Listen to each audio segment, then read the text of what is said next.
basesedara. Cela nikhululeke nonke-ke nalapho on TikTok wethu Amandla Ethu nikhululeke imwayeni beyinhle ilokho siyabonga.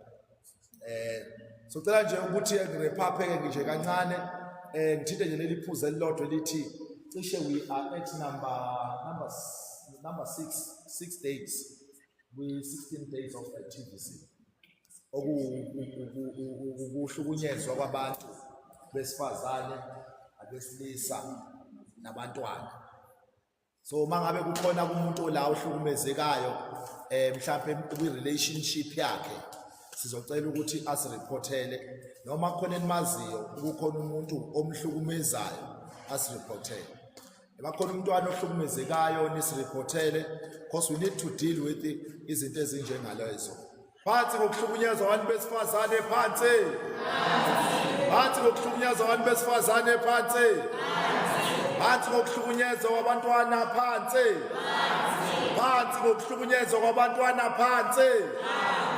Phansi ngokuhlukunyezwa kwamadoda phansi. Phansi ngokuhlukunyezwa kwamadoda phansi. Khona bathi phezulu. So ilokho amadoda let's why sizowafaka nawo ngoba isikhathi siqhubeka kuthiwa amadoda wafakwe because asetholakale enjengebutho lakaZulu angofela phakathi ayashawa amadoda amakhosikazi ezindlini athule. That's why sine high rate of abantu besilisa abazibulalayo.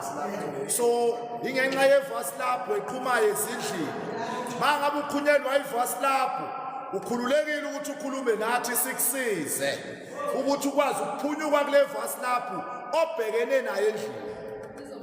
Kune high rate yabantu ke ngenzela ukuthi la program elungiswa lapha ya ibiqhubeka ingaphazamiseki. Siri ngesikhathi ngirephapha bayaqhubeka nokulungisa iprogram lokuthi balungise ama refreshments. Ngithi ngilithinte loludaba masinyane kanje ngokuthi abantu besilisa have got a high rate of abantu abazibulalayo besilisa due to into ethi amadoda ayathula abekezele ebekezelela ukushaywa abantu